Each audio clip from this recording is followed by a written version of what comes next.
Olá pessoal, meu nome é Sérgio Graças, esse aqui é o nosso canal Resistência contra o Racismo. Hoje nós vamos falar sobre o colorismo. Vamos para a vinheta e já retornamos.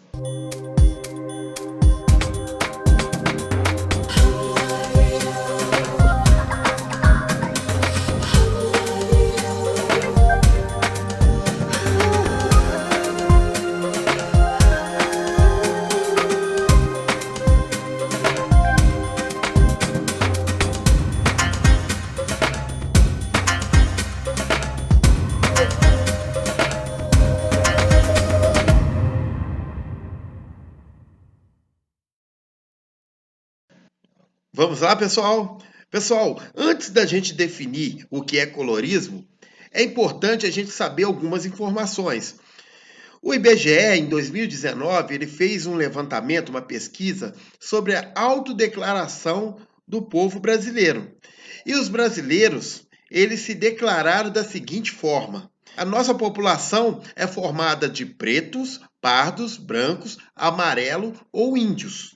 A porcentagem dessas pessoas que se declararam como pretos, pardos, brancos e índios é a seguinte: 9,4% são pretos, 46,8% pardos, 42,7% brancos e 1,1% amarelos ou índios. É muito importante, pessoal, saber que essa autodeclaração é em relação à cor da pele das pessoas, não é em relação à raça. Hoje, no nosso país, são denominados negros, pardos e pretos. Ou seja, entre pardos e pretos, aqui no nosso país, a gente tem 56,2%. Hoje já existem algumas pesquisas que dizem que dentro da denominação de negros existem 36 tons de pele diferentes, que são esses tons de pele que eu vou colocar aqui agora.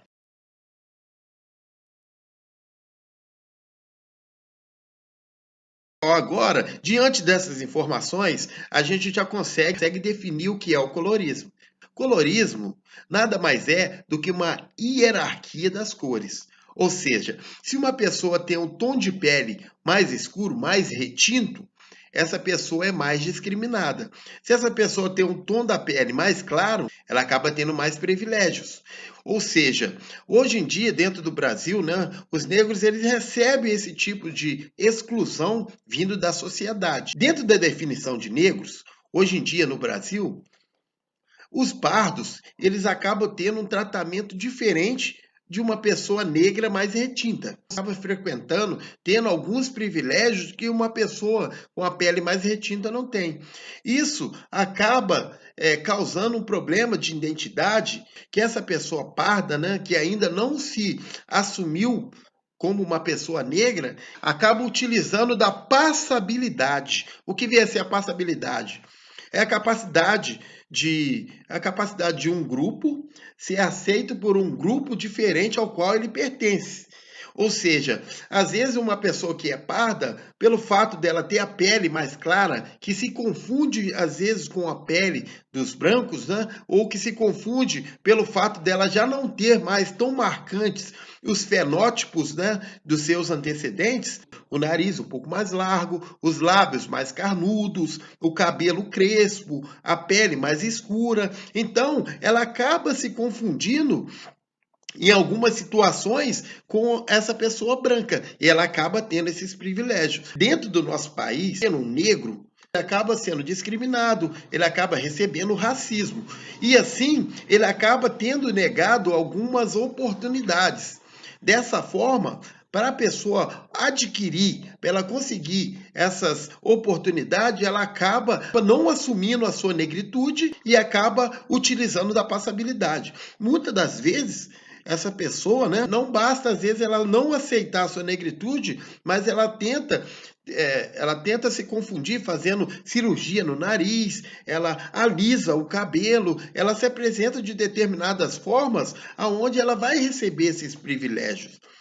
Porém, é uma coisa muito perigosa que atrapalha, muitas das vezes, a identidade da pessoa. E isso começa desde que a pessoa é criança, que não vai entender exatamente o que acontece com ela, porque ela não é branca o bastante para ter alguns outros privilégios e não é preta o bastante para ser considerada negra.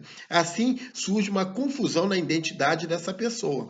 Aqui dentro do Brasil, a gente tem um problema de reconhecimento da nossa sociedade. Se você for ver a televisão, alguns locais de poder, elas não aceitam pessoas mais retintas. Assim, quando o papo é diversidade, então a televisão, principalmente, ela tenta colocar ali como se fosse uma cota. Porém, ela coloca as pessoas que são aceitas pela sociedade, pela essa sociedade que é racista.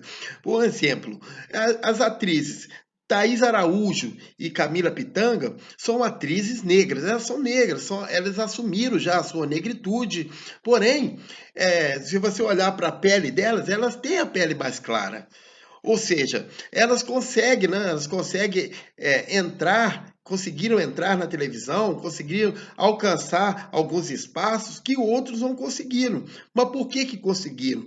Porque se você for olhar os fenótipos da Thaís Araújo, não, que ela tem ali o cabelo crespo, ela se assume dessa forma, mas ela tem o nariz um pouco mais fino, ela tem os lábios mais finos, a pele dela é um pouquinho mais clara, então ela acaba não tendo todos os fenótipos de um negro, que é o nariz largo, os lábios mais carnudos, a pele mais escura, o cabelo crespo. A Camila Pitanga, por exemplo, ela tem o cabelo liso, ela tem um nariz fino, ela tem a pele clara, então ela não tem mais os fenótipos, né, dos seus antecedentes. Isso faz com que a sociedade acabe aceitando esses negros, porque eles são mais agradáveis aos olhos da sociedade para incluir dentro da televisão, porque eles vão ter uma visibilidade. Um fato, para reforçar tudo que eu venho explicando aqui nesse momento, foi o que aconteceu com a atriz Nayara Justino. Nayara Justino participou do concurso, né, para Globeleza em 2013. Era o concurso para o Carnaval de 2014. Ela ganhou o concurso, né? Ela acabou ganhando o concurso, né? Votação do povo, ela acabou ganhando o concurso. Porém, quando foi só ela ganhar o concurso e veio aquela avalanche de críticas, né, sobre a Nayara. Aí começaram a chamar ela de falar que ela era feia, que ela era muito preta, que ela não era bonita. Começaram a chamar ela de macaco. Ela deu uma entrevista falando sobre esse assunto e mostrou, né, a indignação dela em relação a e mostrou, né, que ela ficou muito triste, né, com essa situação. E pior ainda, né, a Globo, que costumava, né, fazer esse período aí de Globeleza, não somente um ano, ficava 1, 2, 3 anos. A Valéria Valença ficou vários anos, né, como Globeleza. A Nayara Justino, em menos de um ano, chamaram ela e terminaram o contrato, rescindiram o contrato com ela. Por que aconteceu isso? Tão somente pela cor da pele dela, porque a cor da pele dela não é uma cor onde as pessoas, onde a sociedade racista não aceita. Ela não aceita na televisão, principalmente pelo carnaval. O carnaval é uma festa aqui do Brasil, a mais tradicional, a mais conhecida festa aqui do Brasil, que é passado, né, que é transmitido para todo mundo. Então, a Nayara Justino teria naquele momento, né, assim como teve em algumas oportunidades, porque até isso lhe foi negado naquele momento, e seria passado para todo mundo. Então, as pessoas preocupadas com a imagem que poderia passar, né, para o mundo, e acabou acabou discriminando a Nayara e acabou retirando ela, né, do papel de Globeleza. Logo após, colocaram, né, uma outra negra, né? Só que dessa vez era uma negra com uma pele um pouco mais clara, né? Com os fenótipos um pouco aproximado dos fenótipos dos brancos, né?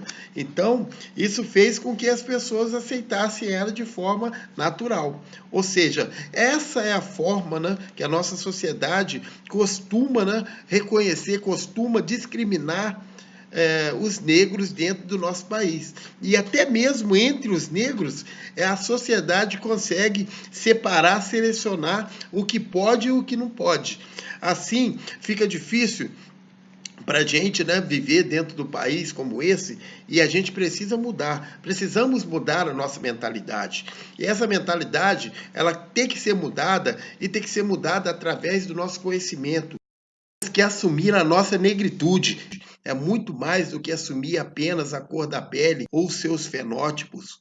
É muito mais do que isso. É atender um chamado de seus antecedentes que viveram durante períodos, né, que sofreram com a diáspora africana, que sofreram com a escravidão, porém foram heróis. É você se engajar e se unir para a reconstrução da nossa cultura, dos nossos valores, da nossa autoestima, que foi destruída durante esse período de escravidão, de um sistema que nós brasileiros teríamos que ter vergonha de ter acontecido aqui no nosso Brasil.